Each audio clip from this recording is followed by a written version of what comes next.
Hello बच्चों, स्वागत है आप सभी का आपके अपने यूट्यूब चैनल आनंद ऑनलाइन क्लासेस में।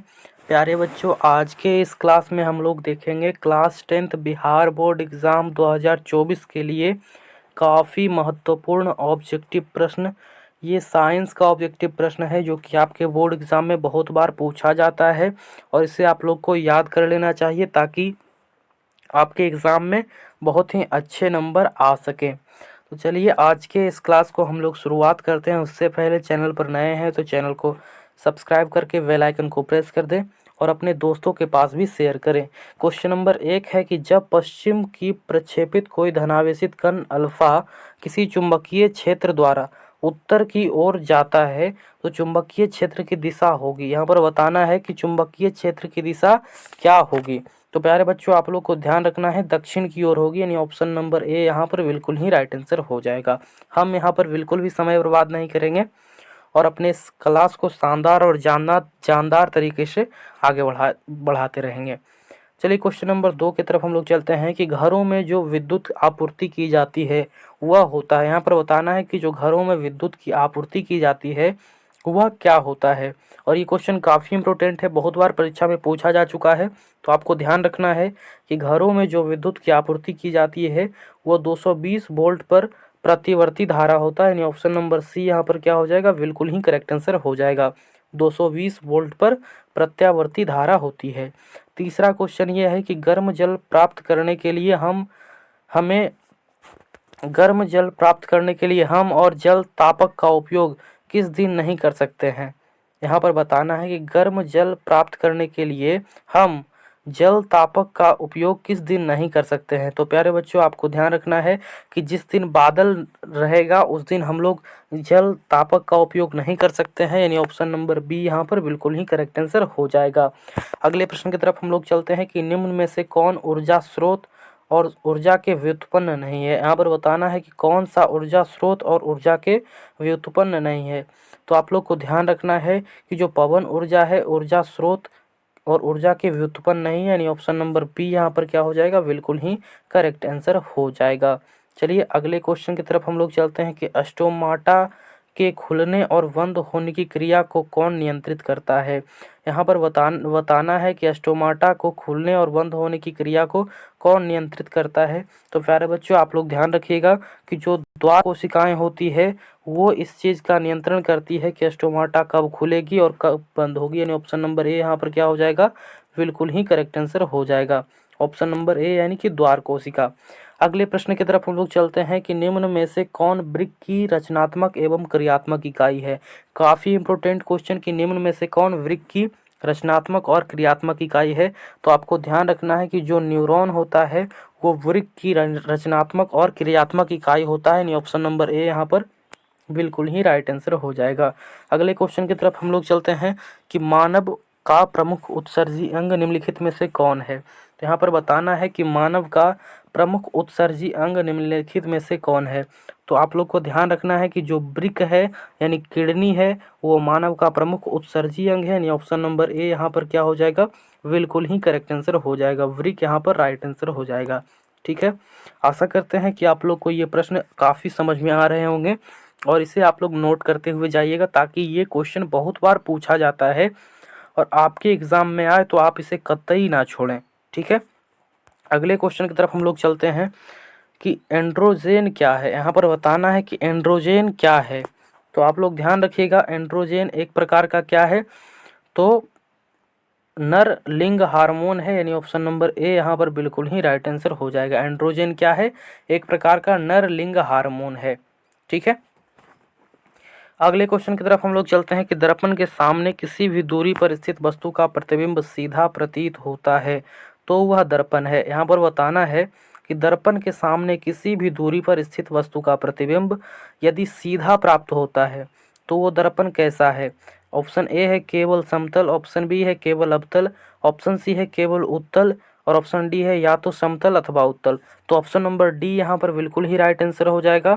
या तो समतल हो सकता है या फिर कैसा हो सकता है, उत्तल हो सकता है, यानी यहाँ पर option number D correct answer हो जाएगा। ठीक है, या समतल हो सकता है या तो उत्तल हो सकता है। दोनों दर्पण से प्रतिबिंब सीधा प्राप्त होता है। अगला क्वेश्चन ये है कि किसी कार का अग्रदीप में प्रयुक्त दर्पण निम्नलिखित में से कौन है। यहाँ पर बताना है कि किसी कार में प्रयुक्त होने वाला दर्पण निम्नलिखित में से कौन है। तो प्यारे बच्चों, आपको ध्यान रखना है, कार के अग्रदीप में अवतल दर्पण का प्रयोग होता है, यानी ऑप्शन नंबर ए यहाँ पर क्या हो जाएगा, बिल्कुल ही करेक्ट आंसर हो जाएगा। अगले क्वेश्चन की तरफ हम लोग चलते हैं कि निम्नलिखित में से किसका अपवर्तनांक सबसे अधिक होता है। यहाँ पर बताना है कि निम्नलिखित में से किसका अपवर्तनांक सबसे अधिक होता है। तो आप लोग ध्यान रखिएगा कि जो हीरा होता है उसका अपवर्तनांक सबसे अधिक होता है, यानी ऑप्शन नंबर डी यहाँ पर क्या हो जाएगा, बिल्कुल ही करेक्ट आंसर हो जाएगा। हीरा का अपवर्तनांक क्या होता है, सबसे अधिक होता है। Option number D correct answer हो जाएगा। ठीक है, अगले प्रश्न की तरफ हम लोग चलते हैं कि निम्नलिखित में से किस लेंस को अभिसारी लेंस कहते हैं।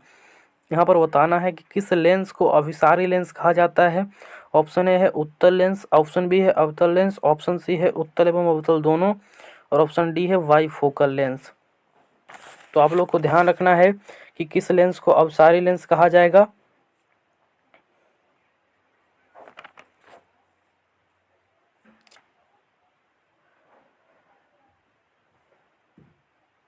तो उत्तल लेंस को अभिसारी लेंस कहा जाता है। ऑप्शन नंबर ए यहाँ पर क्या हो जाएगा, बिल्कुल ही करेक्ट आंसर हो जाएगा। अगले क्वेश्चन की तरफ हम लोग चलते हैं कि आधुनिक आवर्त नियम के अनुसार तत्वों के गुणधर्म निम्नलिखित में से किसके आवर्त फल होते हैं। यहाँ पर बताना है कि आवर्त सारणी के मतलब जो आधुनिक आवर्त सारणी है उसके अनुसार तत्वों के गुणधर्म निम्नलिखित में से किसके आवर्त फलन होते हैं।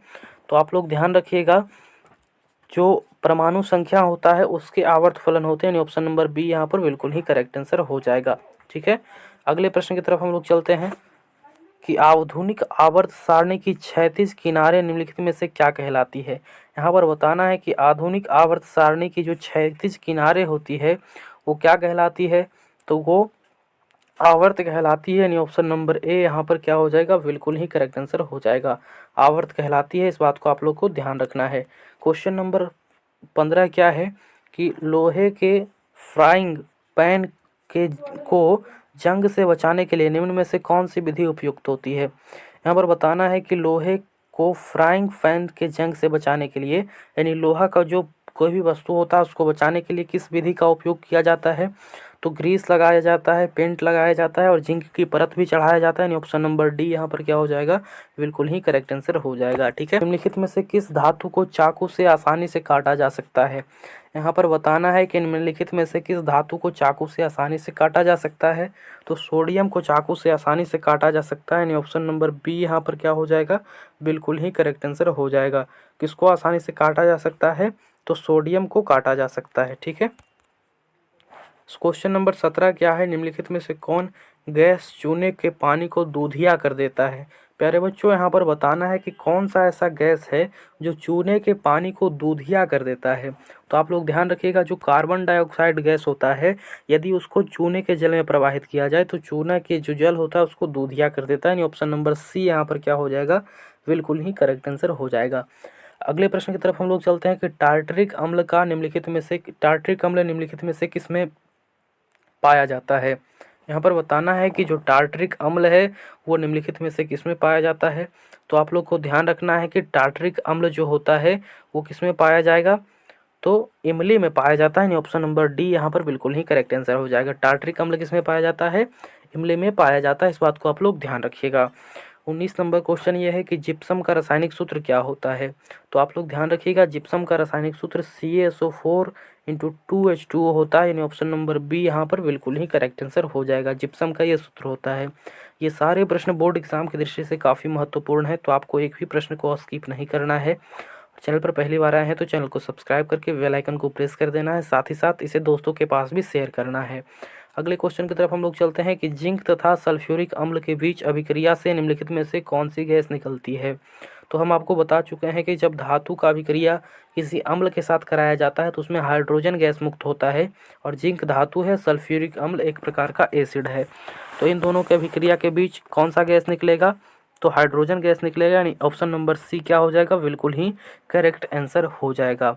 अगले क्वेश्चन की तरफ हम लोग चलते हैं कि विद्युत प्रतिरोध का एसआई मात्रक क्या होता है। यहाँ पर बताना है कि विद्युत प्रतिरोध का एसआई मात्रक क्या होता है। तो विद्युत प्रतिरोध का एसआई मात्रक ओम मीटर होता है, यानी ऑप्शन नंबर डी यहाँ पर क्या हो जाएगा, बिल्कुल ही करेक्ट आंसर हो जाएगा, ओम मीटर होता है। ठीक है, अगले क्वेश्चन की तरफ हम लोग चलते हैं कि विद्युत धारा के चुंबकीय प्रभाव का खोज किसने किया था। यहाँ पर बताना है कि विद्युत धारा के चुंबकीय प्रभाव का खोज किसने किया था। तो विद्युत धारा के चुंबकीय प्रभाव का खोज कौन किए थे, ऑस्टेड किए थे, यानी ऑप्शन नंबर बी यहाँ पर बिल्कुल ही राइट आंसर हो जाएगा। ठीक है, और निम्नलिखित में से कौन विद्युत का अच्छा चालक है, ये क्वेश्चन नंबर 22 आपको घर मतलब होमवर्क में बनाकर कमेंट बॉक्स में देना है कि विद्युत का सबसे अच्छा चालक कौन है। ये क्वेश्चन काफ़ी इजी है और बहुत ही इंपॉर्टेंट है आपके बोर्ड परीक्षा के लिए, तो इसका आंसर आप लोग कमेंट बॉक्स में बताइएगा। अगले प्रश्न की तरफ हम लोग चलते हैं कि विद्युत मोटर परिवर्तित करता है। यहाँ पर बताना है कि विद्युत मोटर किसमें क्या परिवर्ता है। क्वेश्चन नंबर 24 क्या हो जाएगा कि विद्युत मोटर किस में परिवर्तित करता है। तो विद्युत ऊर्जा को यांत्रिक ऊर्जा में परिवर्तित करता है, यानी ऑप्शन नंबर डी यहाँ पर क्या हो जाएगा, बिल्कुल ही करेक्ट आंसर हो जाएगा। ठीक है, अगला क्वेश्चन क्या है कि अमीबा अपना भोजन कैसे पकड़ता है। तो प्यारे बच्चों आप लोग ध्यान रखिएगा कि अमीबा अपना भोजन जो होता है वो कुटपाद की सहायता से पकड़ता है, यानी ऑप्शन नंबर सी यहाँ पर क्या हो जाएगा, बिल्कुल ही करेक्ट आंसर हो जाएगा। अमीबा अपना भोजन किसके द्वारा पकड़ता है, तो कुटपाद के द्वारा पकड़ता है। साथ ही साथ इसे भी ध्यान रखिएगा कि अमीबा जो होता है वो एक कोशिकीय जीव होता है। काफ़ी महत्वपूर्ण क्वेश्चन है। चलिए अगले प्रश्न की तरफ हम लोग चलते हैं और आपको क्लास में अंत तक बने रहना है ताकि आपको सभी प्रश्न का जवाब अच्छे से समझ में आ जाए और आप याद कर लें कि कौन सा एंजाइम वसा पर क्रिया करता है। यहाँ पर बताना है कि कौन सा एंजाइम वसा पर क्रिया करता है। तो प्यारे बच्चों जो लाइपेज नामक एंजाइम होता है वो वसा पर क्रिया करता है, यानी ऑप्शन नंबर सी यहाँ पर क्या हो जाएगा, बिल्कुल ही राइट आंसर हो जाएगा। लाइपेज जो होता है वो वसा पर क्रिया करता है। ठीक है, अगले क्वेश्चन की तरफ हम लोग चलते हैं और अगला क्वेश्चन ये है कि किस प्रकार के श्वसन से अधिक ऊर्जा मुक्त होती है। तो आप लोग को बताना है यहाँ पर कि कौन सा श्वसन में अधिक ऊर्जा मुक्त होता है। तो वायवीय श्वसन में अधिक ऊर्जा मुक्त होता है, यानी ऑप्शन नंबर ए यहाँ पर बिल्कुल ही राइट आंसर हो जाएगा। कौन सा श्वसन में अधिक ऊर्जा मुक्त होता है, तो वायवीय श्वसन में अधिक ऊर्जा मुक्त होता है। ठीक है, उसके बाद अगला क्वेश्चन ये है कि मछली का श्वसन अंग है। यहाँ पर आप लोग को बताना है कि मछली का श्वसन अंग क्या है।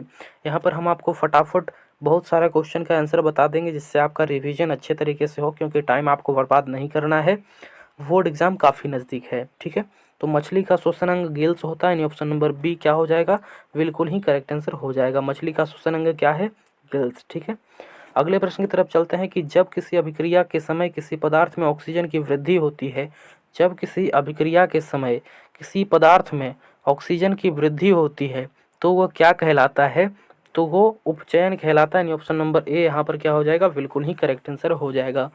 अगला प्रश्न ये है कि अम्ल का पीएच मान होता है। यहाँ पर बताना है कि अम्ल का पीएच मान होता है, तो अम्ल का पीएच मान 7 से कम होता है, यानी ऑप्शन नंबर ए यहाँ पर बिल्कुल ही करेक्ट आंसर हो जाएगा।